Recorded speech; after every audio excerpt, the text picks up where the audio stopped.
akhlak dan dengan amal perbuatan Rasulullah SAW. Meskipun tentu tidak akan mungkin bisa, tetapi sebagai sebuah aktualisasi kecintaan, itulah tuntutan kita ya, dalam rangka membuktikan cinta kita kepada Nabi Muhammad SAW. Dan itulah makna hadis ini. Ya, itulah makna hadis ini. La yu'minu ahadukum hatta akuna ahabba ilaihi min waladihi wa walidihi wan nasi ajma'in. Tidaklah salah seorang dari kalian beriman hingga aku lebih dia cintai daripada anaknya, orang tuanya, dan manusia semuanya. Ini hadis riwayat Imam Muslim. Nah, sekalian, ada yang lain. Ini juga sering kita dengarkan hadis ini. Di sini kecintaan kita kepada Allah dan kecintaan kita kepada Rasulullah SAW itu adalah cara untuk mengukur keimanan kita. Benarkah kita ini termasuk orang-orang yang suka merasakan manisnya iman atau belum? Itu caranya, salah satunya dengan mengukur kecintaan kita kepada Nabi Muhammad SAW. Salasun man kunna fihi wajada bihinna halawatal iman.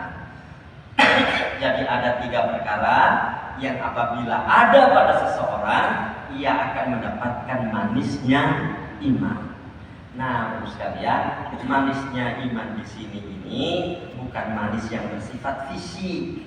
Manis yang bersifat pertama perasaan, kedua kejiwaan, dan yang ketiga hati. Ya, itu yang bisa merasakan manisnya iman. Jadi manisnya iman itu ada dalam perasaan, ada dalam jiwa, dan ada di dalam hati nurani. Nah, kita lihat ini kita masing-masing, ya kan? Di sini kata Rasulullah SAW, ada 3 perkara yang apabila 3 itu ada dalam diri seseorang, ia akan mendapatkan manisnya iman. Pertama, man kana Allahu wa rasuluhu ahabba ilaihi mimma siwahuma.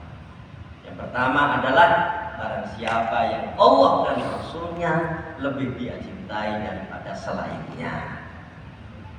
Ya, berarti cinta di sini kan ada ekspresi, juga ada aktualisasi, ada pembuktian. Pembuktian cinta itulah nanti yang akan menjadikan orang itu merasakan nikmatnya iman atau tidak.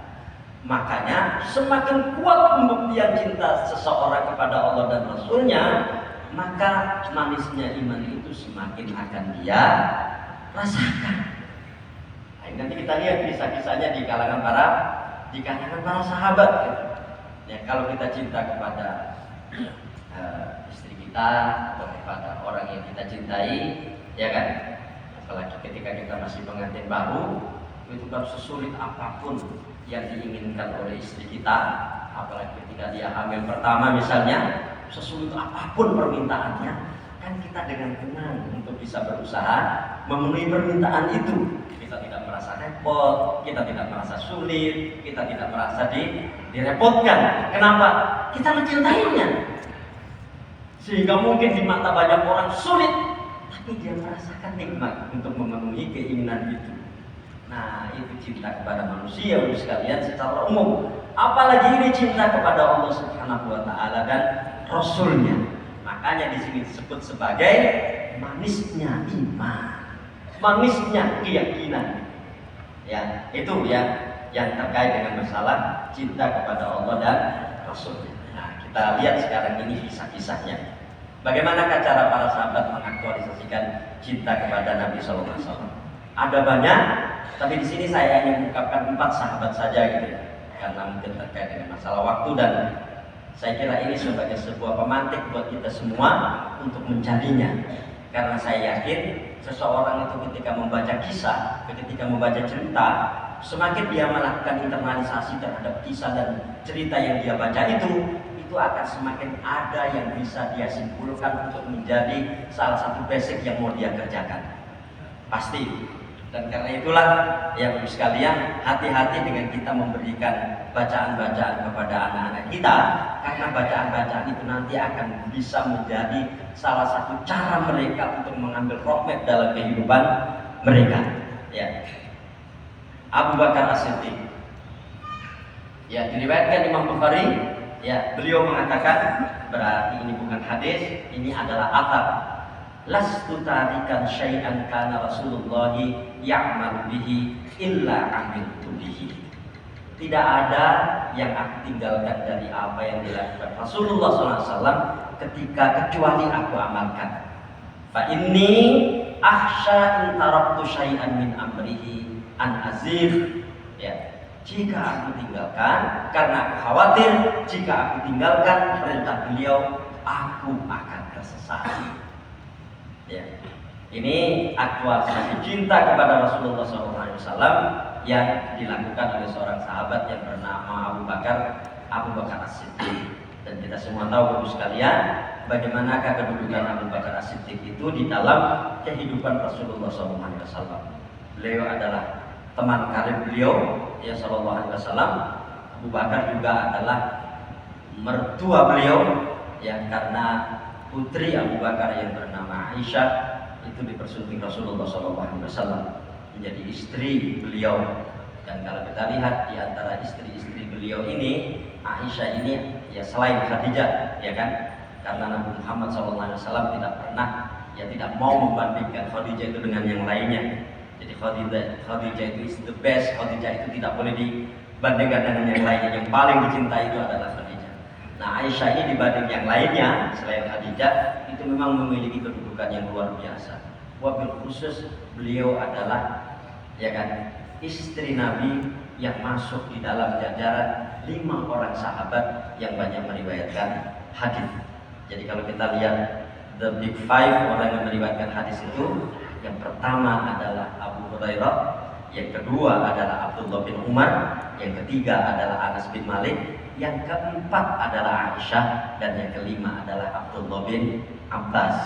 Inilah 5 orang yang paling banyak meriwayatkan hadis. Nah, dari 5 ini Aisyah satu-satunya yang perempuan, ya kan? Nah, Aisyah itu putri Abu Bakar As-Siddiq, ya.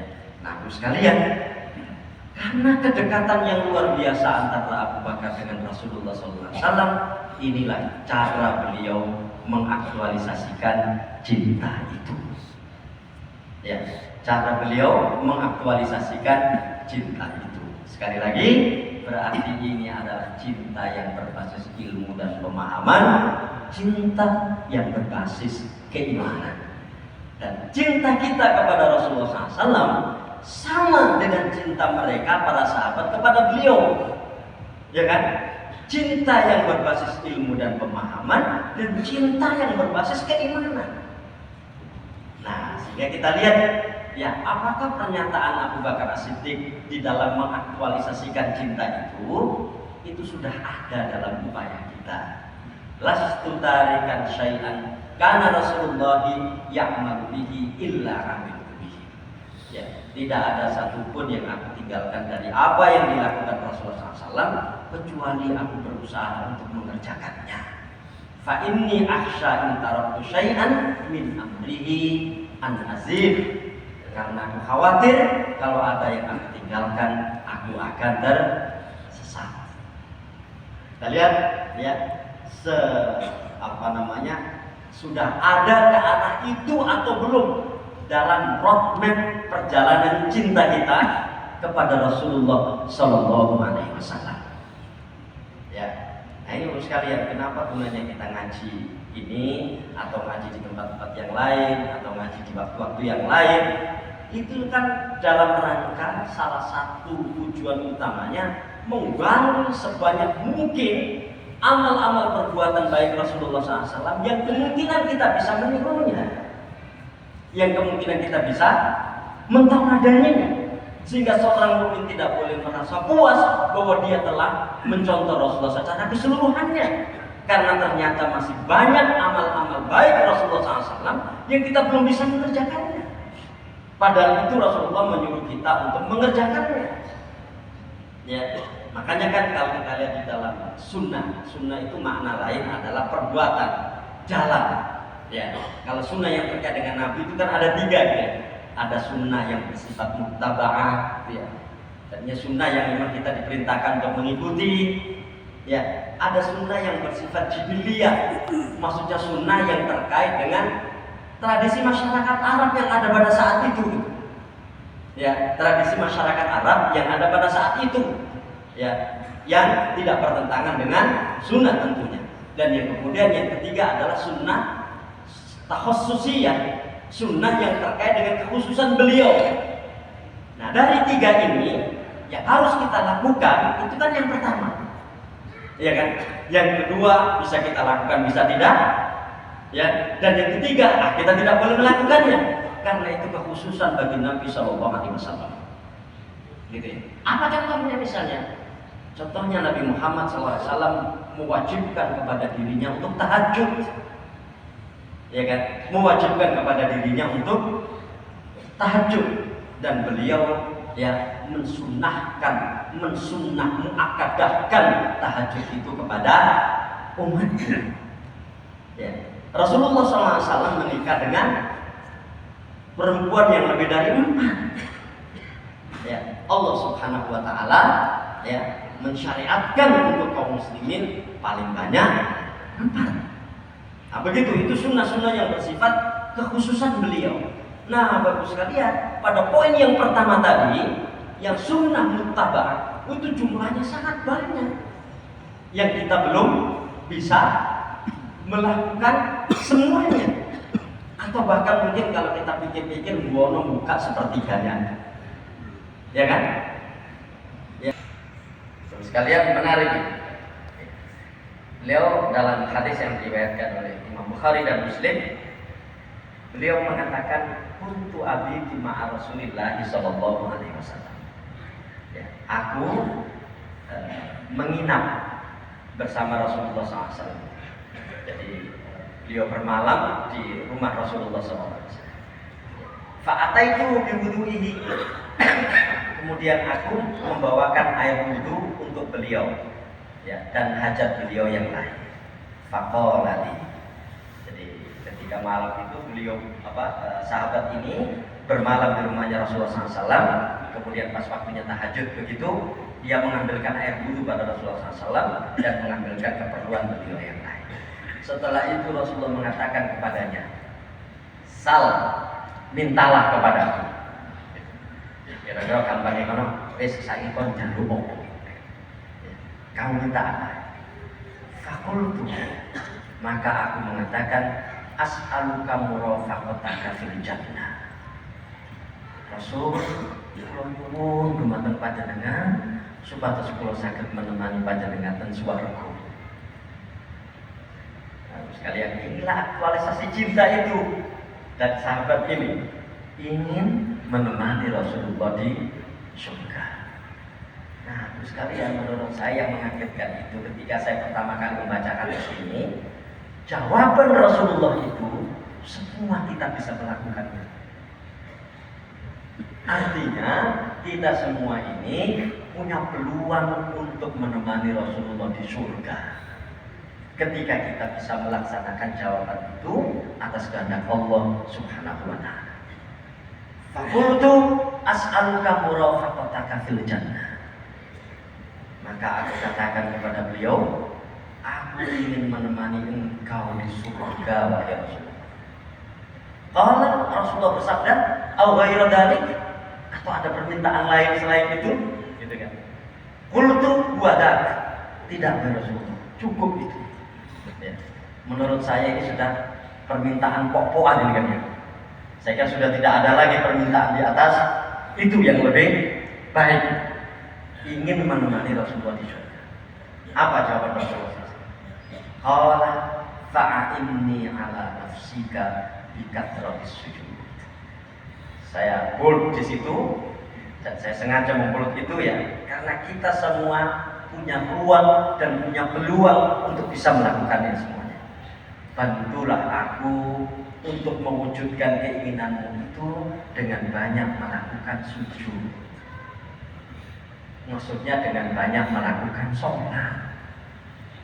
Jadi, Bapak sekalian, di sini Rasulullah SAW memberikan bocoran kepada sahabat ini, kalau ingin menemani beliau di surga, maka fa'inni ala nafsika bikasratis sujud.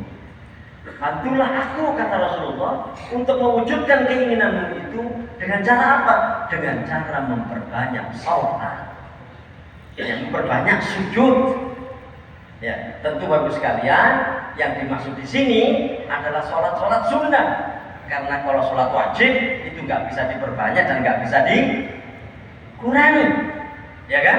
Ya sudah 13 atau 17 rakaat sehari semalam itu, subuh, zuhur, asar, maghrib dan isya. Tapi ada sholat sunnah yang saya yakin, ya paling nggak untuk diri saya sendiri, saya belum bisa melakukan semuanya dari sholat sunnah. Yang ketiga ini nggak disebut, tapi yang menceritakan ini Aisyah, ya itu seorang laki-laki. Jadi hadis riwayat Imam At-Tabrani, ya hadis ini sahih, ya hadis ini hasan maksudnya dari Aisyah. Qalat, Aisyah berkata, ja'a rajulun ila Nabi sallallahu alaihi wasallam. Ada seorang yang datang kepada Nabi sallallahu alaihi wasallam. Seorang laki-laki datang kepada Nabi sallallahu alaihi wasallam. Ya Rasulullah, ya seraya mengatakan, ya Rasulullah, wahai Rasulullah, innaka la ahabbu ilayya min nafsi. Engkau adalah orang yang lebih aku cintai dari diriku sendiri. Wa innaka la ahabbu ilayya min waladi. Dan engkau lebih aku cintai daripada anakku. Ya. Wa inni la akunu fil baiti fa adzkuruka fama asbara hatta ati fa anzuru ilaika. Dan aku ketika berada di rumah kemudian mengingatmu, maka aku tidak sabar untuk segera ingin menemuimu. Ya, aku tidak sabar untuk segera ingin menemui. Ya. Wa idza dzakarta, ya. Jadi wa idza dzakartu mauti, dan ketika aku mengingat kematianku, ya, wa mautaka dan kematianmu. Jadi ketika aku mengingat kematianku dan kematianmu wahai Rasulullah, araftu annaka idza dakhaltal jannata rufi'ta ma'an nabiyyin. Ya.